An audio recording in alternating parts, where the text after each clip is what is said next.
नमो अरिहन्तारम् नमो सिद्धाणं नमो आयर्याणं नमो वज्रायाणं नमो वे सर्वसाहुणं मोक्षमार्गस्य नेतारं भेत्तारं कर्मभूताम् ज्ञातारं विश्वतत्त्वानां वन्दे तद्गुणलब्धये। तत्वार सूत्र ग्रंथ है, इसके तीसरे अध्याय में अधोलोक के बारे में समझ रहे थे, जिसमें क्या बताया कि जो नारकी होते हैं उनकी परिणाम, देह, वेदना, विक्रिया, ये सब कैसे होते हैं? अशुभ अशुभ होते हैं ना। देखो एक बार सारे सब चीजें जो है उनका नाम देखो।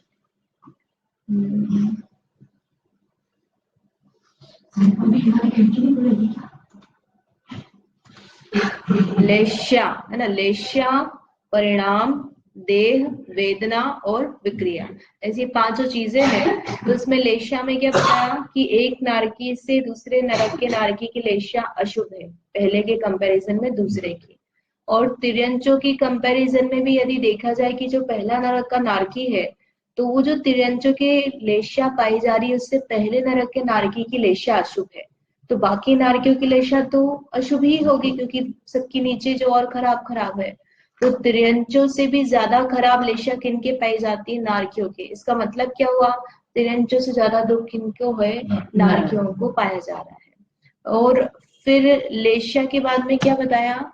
परिणाम। परिणाम से क्या बताया था यहाँ पे कि वहां की जो स्पर्श रस गंध वर्ण है, नरक की भूमि क्षेत्र वगैरह जो है, तो वो कैसा है? अशुभ अशुभ है। पहले नरक में जैसा दुख है भूमि इत्यादि के द्वारा, गर्मी इत्यादि के द्वारा, उससे दूसरे नरक में ज्यादा दुख है ना। उसके लिए बताया था कि जो वहां की मिट्टी है, उस मिट्टी का दुर्गंध का प्रभाव कैसा है? यदि पहले नरक की मिट्टी का एक कण आ जाए तो 1 कोस तक के जीव मर जाते हैं। फिर दूसरे नरक का है तो 1.5 कोस तक के जीव, यानी उसमें आधा कोस और जोड़ दो तो 1.5 कोस हो गया। इसका मतलब क्या? जैसे 1 कोस में अपन ने 3 किलोमीटर लिया, वो देखा मतलब मिला नहीं मुझे कि प्रमाण है कि सिंपल 3 लेना अपने को, तो अपन 3 मान के चलते, 1 कोस में 3 किलोमीटर होता है, तो 1.5 कोस में कितना हो जाएगा? 4.5 किलोमीटर, 1.5 किलोमीटर आधे कोस में, तो 4.5 किलोमीटर जितना एरिया जो है उसके जीव मर जाएंगे। तो ऐसे करते करते जो 7वां नरक है वहां के 4 कोस यानी 1 योजन या 12 किलोमीटर के जीव जो है वो उसकी दुर्गंध से मर जाते हैं। तो उसकी दुर्गंध इतनी खराब है तो वहां का जो मिट्टी उसका टेस्ट हो गया, फिर वो जो वहां की वायु वगैरह है वो सब कैसी होगी? तो वो भी सब खराब ही होगी। उसके बाद में उनकी देह भी कैसी होती है? अशुभतर होती है। अशुभतर यानी पहले नरक की जो देह है, रोग है, उससे दूसरे नरक के नारकी के जो रोग हैं, देह, वो कैसी है? और ज्यादा खराब है। ये खराब खराब खराब होते जाते हैं। तो उनका जो है एकदम से बढ़ते नहीं है, वो कैसे होते हैं? पटल वाइज होते हैं वो भी, कि एक पहले पटल, जैसे 7वां नरक है तो 7वें नरक में अपन ने कितने रोग बताए? 5.5 करोड़ जितने रोग बताए हैं। तो 5वें से हम 6ठे में जाएंगे तो आधे होंगे, फिर उसमें छठे से 5वें में जाएंगे तो और आधे होंगे। तो वो जो आधे हो रहे हैं तो उसमें पहले जो 6ठा नरक है उसके जितने पटल आएंगे, कितने पटल आएंगे? 3 पटल आएंगे आई थिंक, है ना। एक 3 और फिर एक आधे, तो वो जो 3 पटल है उनमें क्रमशः वो आधे होंगे, एक साथ आपके आधे नहीं हो जाएंगे। फिर इसी तरह से पहले नरक तक अपन जाएंगे, लेकिन फिर भी वो रोग कितने हो जाएंगे? लाखों की संख्या में तो रोग है ही। यानी नारकी जो है वो जन्म से लेकर के मरण तक तो दुखी ही दुखी, उसको सुख नहीं है। कहीं चैन की बांसुरी नहीं बजा सकता बैठ करके कि मैं नदी किनारे चला जाऊं और वहां पर ठंडी हवा खाते हुए क्या करूं? बांसुरी बजाऊं। अपन लोग जाते हैं ना टाइम पास करने के लिए कि घर में बहुत परेशान हो गए, थक गए, बहुत काम रहता है, माइंड फ्रेश करने के लिए, तो चलो कहीं बाहर चलते हैं। कहाँ जाते हैं? हिल स्टेशन पे जाते हैं, वहां जाकर के बैठेंगे, ठंडी में जाएंगे तो धूप में बैठेंगे, समुद्र पे जाएंगे तो बीच में बैठेंगे। तो वहां पर ऐसी कोई जगह नहीं कि वो उसको फुर्सत हो। किससे फुर्सत मिलेगी? दुखी होने से छूटने की फुर्सत ही नहीं है, लड़ना ही पड़ता उसको, बैठ ही नहीं सकता वो शांति से। ठीक है। अब वो उत्पन्न होता है तो कैसे उत्पन्न होता है कि जो नारकी है वो छत्ते में से गिरता है। वो जो छत्ता होता है ना, उपपाद छत्ता कैसा होता है? ऊपर की ओर होता है, अलग अलग आकार वाला और छोटे मुंह का होता है। तो उसमें से वो बड़ी मुश्किल से फंस के निकलता है, और फिर वो निकलता है तो क्या होता है? नीचे गिरता है, और नीचे गिरता है तो क्या होता है? अग्नि नहीं है, ये तो अपन उष्णता का दुख है। लेकिन अपन ने क्या बोला? बिच्छू सहस डसे नहीं तीसो, है ना? उसको हजारों बिच्छू डस जाए, ऐसी तो वो भूमि है। तो जैसे अपन को करंट लगता है तो क्या होते हैं? अपन दूर फिकाते हैं। तो जितना ज्यादा करंट होता है उतनी दूर फिकाते हैं। तो ऐसे ही वो नारकी उस भूमि को स्पर्श करता है, गिरता है नीचे। तो स्पर्श करते ही क्या होता है? उसको दुख होता है, उसको सहन नहीं होता, करंट जैसा हो जाता है। तो वो ऊपर उछलता है, जैसे बॉल को अपन ने टप्पा मारा, तो जितनी जोर से टप्पा मारते वो उतनी ऊपर उछल जाती है, और फिर वो एकदम से बैठ जाती है नीचे। अपन ने छोड़ दिया उसको ऐसा करके, थोड़ी देर ऊपर नीचे ऊपर नीचे ऊपर नीचे ऊपर नीचे ऐसे होती रहती है। तो ऐसे ही वो जो नारकी है, वो एक बार तो गिर गया, और फिर क्या होता है? उसको दुख के कारण से करंट लगा उसको, तो क्या होता है? ऊपर उछला, फिर वो नीचे आया, फिर ऊपर उछला, फिर नीचे आया, फिर ऊपर उछला। यानी वो अंतर मुहूर्त तक तो ऐसे ही गेंद की तरफ तो क्या होता है? उछलता कूदता रहता है। उसका सिर शरीर जो भी है, जो टकराएगा उस पे उसको दुख होएगा, वो सेटल ही नहीं हो पाता है। कितनी देर तक उछलता है? अंतर मुहूर्त तक उछलता रहता है। अब वो अंतर मुहूर्त का एग्जैक्ट प्रमाण नहीं दिया है, तो अपन 48 मिनट जो होता है वो मैक्सिमम मुहूर्त का प्रमाण है। तो अपन छोटा ले लो, मतलब कि आप कम से कम 10-15 मिनट भी समझ लो, इतनी देर भी यदि वो उछलता है तो कितना हो गया। और जरा से ऊपर नहीं उछलता है, वो तो योजनों ऊपर रहती है उसकी जगह, तो वो ऊंचा ऊंचा उछलता है।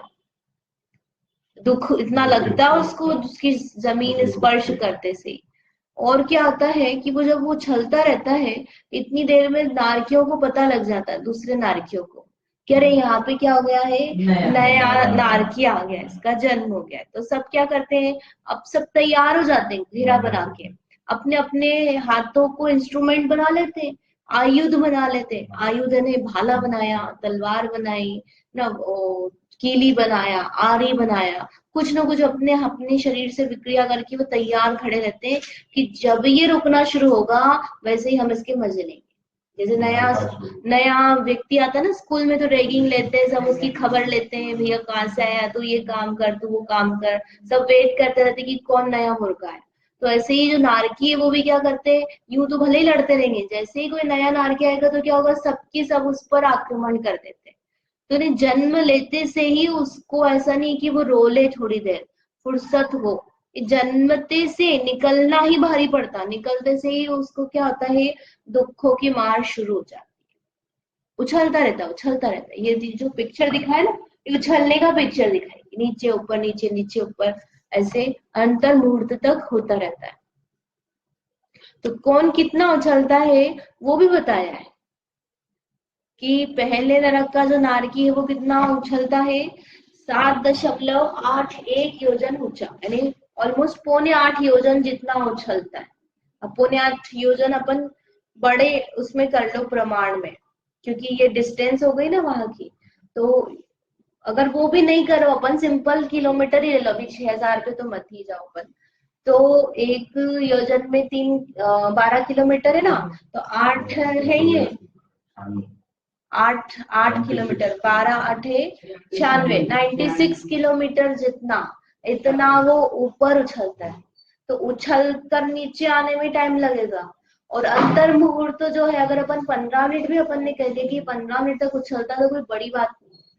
जितना ज्यादा ऊपर उछलेगा उतनी देर तक वो उछलता रहेगा। ऊपर से गिर रहा है ना वो, तो ऊपर से नीचे गिर रहा है, तो उसका जो उछलने का जो प्रमाण है वो कैसा होता जाता है?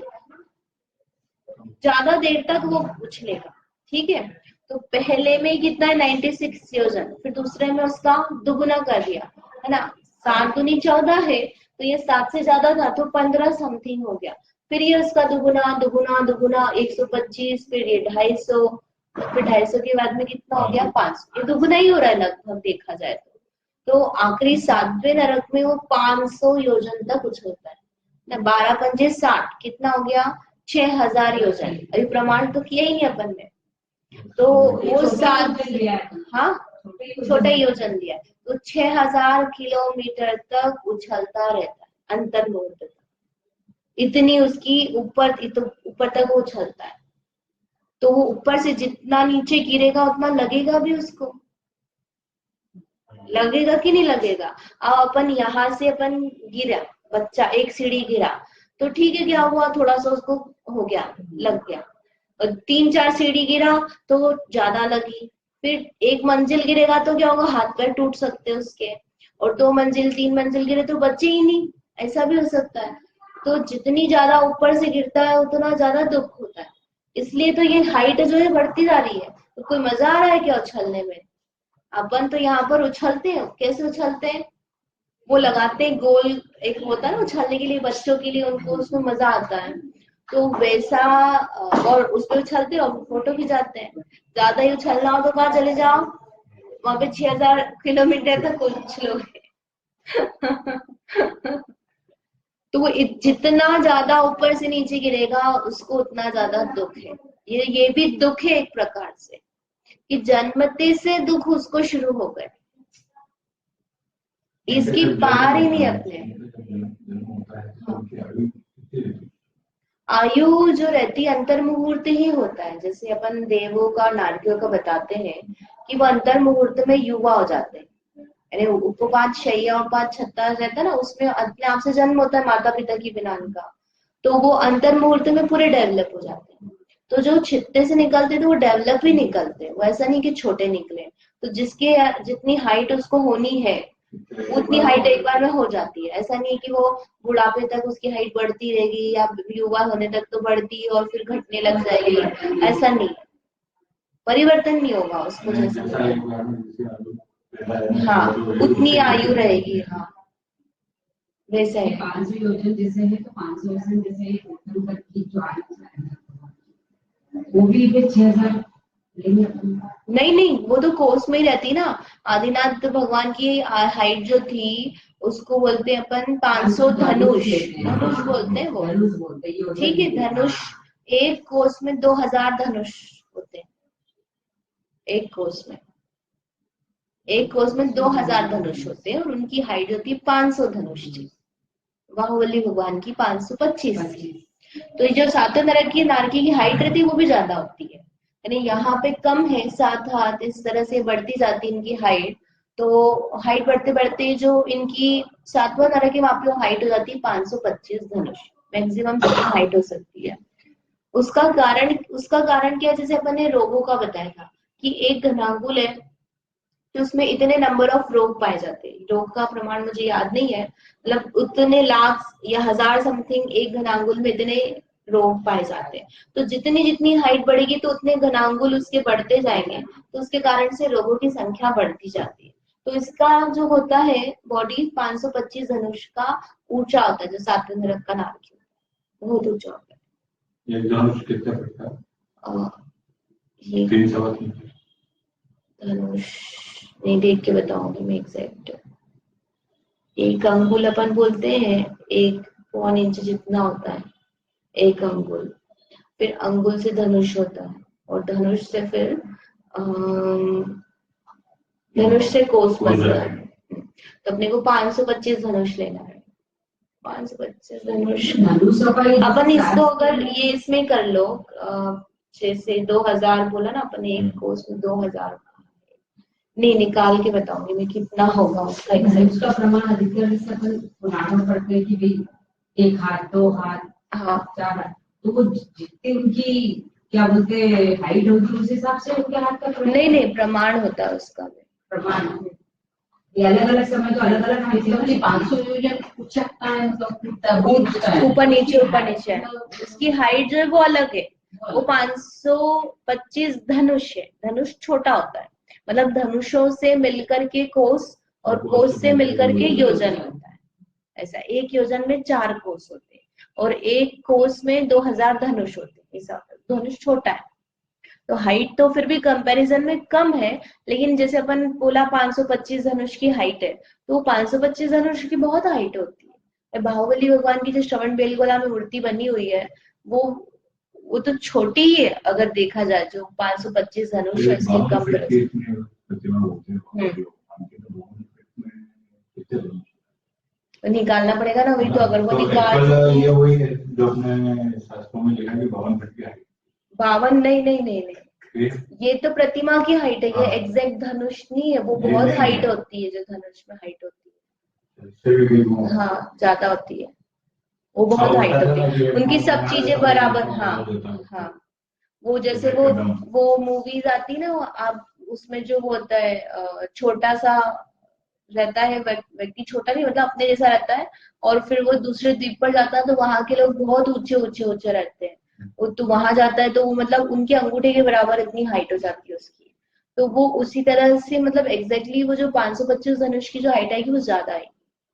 वो प्रतिमा तो क्या है कि अभी बनाई हुई, पंचम काल में बनाई गई, उतनी नहीं है 525 धनुष वाली, ठीक है।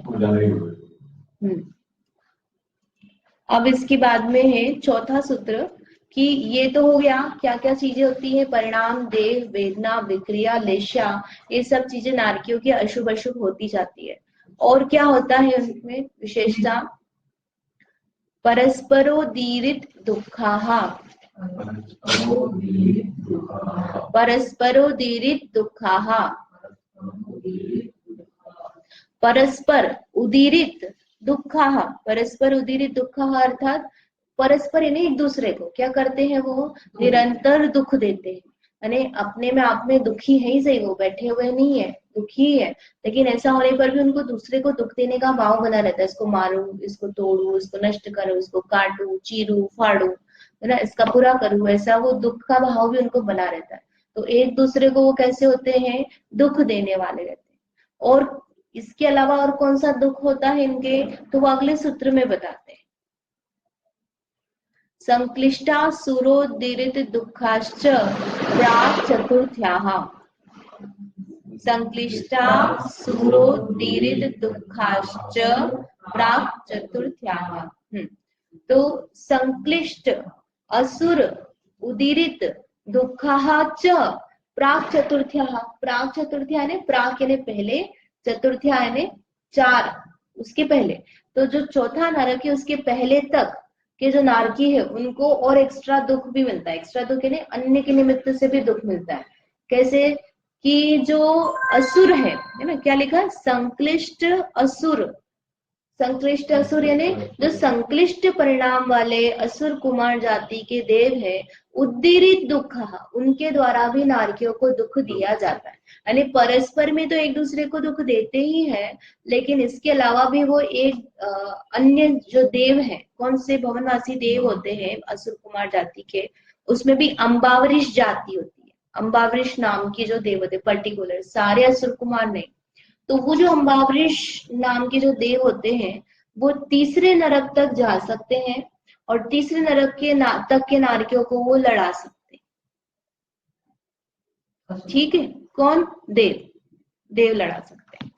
तो इस तरह से अपनी जो पृथ्वी है, द्रव्य, क्षेत्र, काल, भाव, सभी जगह से उनको दुख है, शारीरिक दुख है, मानसिक दुख है, कषायों से दुख है, स्वाभाविक दुख है, हर तरह से देखो इंद्रियों से दुख है, जो भोग भोगना चाहते हैं वो उपलब्ध नहीं है, भूख लगती है, गर्मी लगती है, अच्छा खाना पीना, पहनना उठना सब चाहते हैं, लेकिन कुछ भी चीजें उनकी उपलब्ध नहीं है।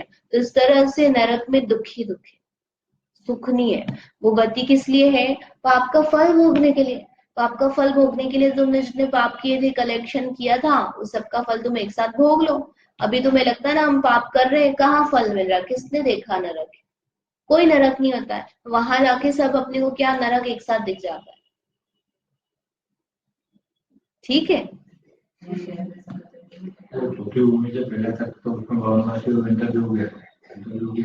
नहीं रहते नहीं है, ये जाते हैं वहां पे। और व्यंतर नहीं, सिर्फ ये असुर कुमार में भी जैसे 10 प्रकार के भवनवासी देव होते हैं, तो उन 10 में से भी असुर, और असुर में भी अम्बावरिश जाति होती है, पर्टिकुलर सारे देव नहीं जाते, यही वाले अम्बावरिश वाले जो देव हैं ये जाकर के लड़ाते। तो वो जो लड़ाते हैं वो देव भी अपने आप में संश्लेष परिणाम वाले रहते हैं, उनको अच्छा लगता है। जैसे कि WWF आता है ना, अभी पता नहीं आता है कि नहीं, पहले मैं छोटी थी तो मेरी क्लास, मतलब एक फ्रेंड क्या हम गए तो उसके घर में WWF चल रहा था, तो वो मतलब बॉयज को तो ठीक है अपन ने देखा, वो लड़की और उसको देखा मैंने कि वो बोले मुझे बहुत अच्छा लगता है, ये लोग लड़ते हैं ना तो ये इसको मारते हैं, ऐसे मारते हैं तो उस समय तो इतना समझ में नहीं आता था, लेकिन अभी जो है ये समझ में आता है कि इनको देख करके आनंद की प्राप्ति होती है। हमें कब, हमें भी, हम कोई अलग नहीं है, वो क्या है, वो सीधे प्रोग्राम ही वो लगा रही है जहां पर एक पे कि वो लड़ रहे हैं, पैसा कमा रहे हैं लड़ करके और इसको मजा आ रहा है। और हम क्या करते हैं, हम थोड़ा सा अलग टाइप से उसी को एंजॉय करते हैं। ये मूवी है, मूवी कैसे देखेंगे, फाइटिंग वाली मूवी, युद्ध वाली मूवी है, तो वो किस में होगा, उसमें फाइटिंग ही होगी, उसमें जो विलेन है उसको मारा जाएगा और हीरो जो होता है वो मारता है और हमको अच्छा लगता है। हीरो हीरोइन, जो मूवीज होती है, नॉर्मल मूवीज भी देख लो तो उसमें क्या होता है, झगड़ा झगड़ा होता है, फाइटिंग होती है, तब भी क्या होता है, अच्छा लगता है ना कि अरे ये देखो ये इसको ऐसे ऐसे मारा, ये लड़ रहे हैं। हाँ, सीरियल्स होते हैं, सीरियल्स में भी कैसा होता है, वो चालें चलती है जो विलेन होती है और फिर ये बेचारी रोती रहती है, फिर बाद में ये भी चालें चलने लग जाती है, तो हमको बड़ा अच्छा लगने लगता है कि चलो जैसे तो तैसा।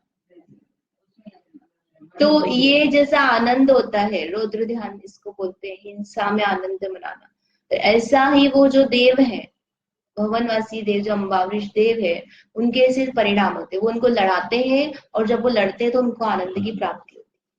तो वो कोई अच्छी गति नहीं होती है, वो देव बन गए हैं हीन पुण्य से, लेकिन अगर वो इसी तरह काम करेंगे तो आगे दुर्गति होनी उनकी। और वो जो लड़ रहे हैं वो नारकी और बुरे, मतलब वो देखो उन कितने आकुलित हैं, थोड़ा सा इसने बोला छू, जैसे कुत्ते को बोलते हैं कि भैया तू जा ये कर, इसको काट, तो क्या करता है, वो काट देता है, पराधीन है। ऐसे ही नारकियों को उसने बोला कि इसने तेरा ऐसा किया था, तो वो तो बैठे ही लड़ने के लिए, बस इसने बोला लड़, और ये क्या हो जाता है, लड़ने लग जाता है। तो इस तरह से नारकी जो रहते हैं हर तरह से दुखी दुखी दुखी रहते हैं, और उनमें मतलब भयंकर दुख क्या क्या है। एक बार अपन ऊपर के देश जाते, लड़ाने नहीं जाते लेकिन संबोधने जाते हैं, ठीक है। तो सबसे पहले तो क्या है, जन्मते ही औंधे मुंह गिरकर उछलता है, नीचे ऊपर नीचे अंतर्मुर्ध तक होता रहता है।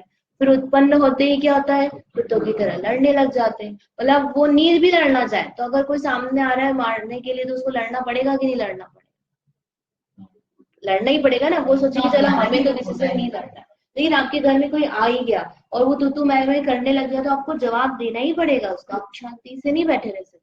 तो नरक में वो चाहे कि मैं चला जाऊं लेकिन लड़ू नहीं, तो ऐसा तो संभव नहीं है। और कुत्तों की तरह लड़ना, कुत्तों को देखा लड़ते हुए, गली के कुत्ते होते ना, एक गली का कुत्ता इधर के कुत्ते को नहीं आने देता है, तो वो भगा देते सब मिल करके उसको लड़ के भाग भो भो करके भगा देते। वो तो भो ही करते हुए देखा है, वो लड़ते हुए तो देखा ही नहीं अपन ने, भयंकर तरीके से लड़ते हैं। तो हाँ, तो ऐसे ही ये लड़ते हैं नारकी।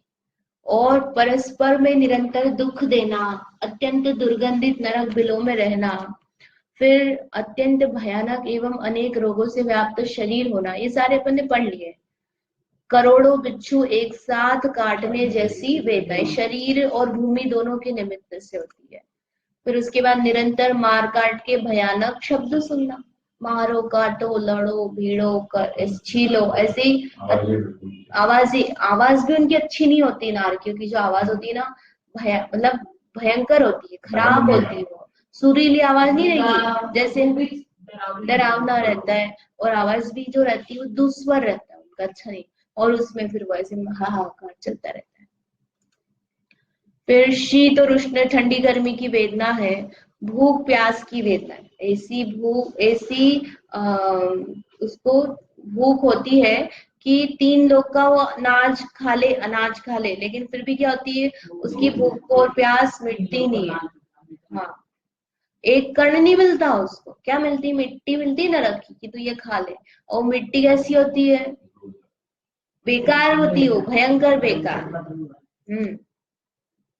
सेमल वृक्ष और बैतरणी नदी की वेदना। सेमल वृक्ष के बारे में क्या बताते हैं कि वहां पर वो शीत, थोड़ी अच्छी शांति पाने के लिए वन है तो वन में जाता है कि हाँ इस वृक्ष के नीचे बैठ जाऊं मुझे ठंडी मिले। तो वो जो वृक्ष होता है वो उसके पत्ते कैसे होते हैं, धारदार होते हैं। तो वो वृक्ष के पत्ते उसके गिरते और उसके पूरे शरीर को ऐसे काटते काटते छोटे छोटे टुकड़े करते हुए चले जाते हैं। और फिर क्या होता है, वो मरता नहीं है, वो वापस उसका शरीर जुड़ता है। तो शरीर जुड़ जाता है, क्या प्रॉब्लम है कि भैया अपने को भी यहाँ पर एक लगा चाकू से, तो अपने को पता है कि थोड़ा सा लगा है लेकिन जुड़ जाएगा वापस। तो अपने को दुख होता है कि नहीं होता है, शरीर पारे की भांति जुड़ जाता है, इसका मतलब ये नहीं कि कटेगा तो दुख नहीं होगा। तो वो सेमल वृक्ष से शरीर के टुकड़े टुकड़े हो जाते हैं तो बहुत दुखी होता है। और इसके अलावा क्या है, वो जैसे इतनी गर्मी है तो वो सोचे मैं बैतरणी नदी में चला जाऊं, पानी है, थोड़ी मेरे शरीर को अच्छा लगेगा, ये रोगों से मुक्ति मिलेगी। तो गंगा जैसी नदी नहीं होती है, और नदी में भी क्या होता है, जैसे दूसरे नारकी देख लेते हैं उसको कि ये जा रहा है तो क्या करते हैं, वो खुद पहले से ही कीड़े मकोड़े और दूसरा रूप धारण करके पानी में कूद जाते हैं। और वो जब पानी में कूदता है तो उसके ऊपर चढ़ जाते हैं, उसको काटते करते हैं, ऐसे अनेक प्रकार से दुखी करते हैं। और नदी का पानी भी है वो अच्छा नहीं रहता है, ठीक है। मतलब आप जहां नजर डालो वो सब चीज खराब, दुखों से भरा। और क्या है, असुरों द्वारा दुख देना एवं भिड़ाना और तीव्र कषाय की वेदना। इन सब के चलते हुए वो सोचे कि मंद कषाय रूप रह लू, शुक्ल लेश्या नहीं है, उसकी लेश्याएं भी कैसी है, खराब है। और क्रोध मान, ये दो कषाय मुख्य रूप से चलती है। क्रोध चलता रहता है, उसको गुस्सा आता रहता है, चिड़चिड़ रहती है ना, अपनी कोई बीमारी हो जाए और थक रहे अपन, और फिर अपने को कोई काम बोले ये भी करो ये भी करो ये भी करो, बंद होता है लेकिन फिर भी जितना वो बांध करके आया है, जो भोग रहा है उसकी अपेक्षा को ऐसा बंद नहीं करते। होता तो है, ऐसा नहीं है, क्योंकि इसलिए वो देव नहीं जा सकते, देव नहीं बनते, उनके परिणाम देव आयु बंधने लायक होते ही है। अपने को क्या लगता है, नियम बना दिया कि भैया नारकी जो देव नहीं जाएगा, लेकिन नारकी के जो परिणाम है देवों के लिए जो आयु बनने योग्य होना चाहिए वो होता ही नहीं है। वो पुण्य भी नहीं कर सकता है, वो मंदकषाय भी नहीं कर सकता है, शांति भी नहीं कर सकता, इसलिए उसके देवायु नहीं बनती। उसकी आयु कौन सी बनेगी, मनुष्य या फिर तिरंज, इनमें से आयु बनेगी, ठीक है। मान कषाय भी रहती ना, इसने मुझे कैसे मार दिया, अपने आप में ममत्व तो है ना शरीर के साथ में, मैं बड़ा हूँ मैं अच्छा हूँ, उसको कोई सिखाना नहीं पड़ता, ये अग्रहित भावना रहती है, अच्छा बने का, स्वयं में अच्छा पाने का। कोई भी कैसा भी काला कुरूप उल्टा हो तो भी उसको कैसा लगता है, मैं बहुत अच्छा हूँ। भैंस अपने आप को कैसा मानती है, मग्न रहती कि नहीं, उसको कितना भी कर दो भैंस को, भैंस के ऊपर क्या पानी पड़ जाना, क्या कहावत है ना एक, पा, पानी में पड़ी तो रहती है, लेकिन एक कहावत है उससे रिलेटेड, खैर। तो वो मान कषाय है, और जो क्रोध कषाय वो मुख्य रहती, उससे ज्यादा दुख होता है, वो चलती रहती है, आकुलता बनी रहती है, जीव सुखी नहीं रहता वहां, अनलेस कि उसके सम्यक दर्शन हो। तो सम्यक दर्शन होने पर भी क्या होगा, उसको भेद विज्ञान रूप से शांति रहेगी, लेकिन शारीरिक दुख हो रहा है, उसको प्रताड़ना चल रही है, जो शरीर के दुख है वो तो नहीं चले जाएंगे ना, उसको सही समझ हो गई है, लेकिन उसको शरीर के प्रति राग तो नहीं गया है, सम्यक तो हुआ है, तो श्रद्धान तो सही हो गया कि मैं इससे भिन्न हूँ, लेकिन शरीर साथ में है तो उसके कुछ खराबी होती है तो दुख होगा कि नहीं होगा, वेदना तो रहेगी। तो भी सम्यक दृष्टि भी हो गए तो भी नरक में क्या होता है, दुख तो। इसलिए ये नरक नहीं जाना चाहिए, ऐसा प्रयास करें। तो नरक नहीं जाए तो उसके लिए क्या करना है, क्या नहीं करना, इसको अपन कल देखेंगे। एक तो किस तरह से नरकायु बनती है और उसकी कितनी कितनी आयु होती है, वो थोड़ा सा बचा है, वो अपन कल करके अपना अधोलोक का पूरा हो जाएगा, जितना अधोलोक का विषय। कुछ प्रश्न है इसमें, नहीं है। जावाणी के ज्ञान ते सूझे लोकालोक, सो वाणी मस्तक नमो सदा देत हो।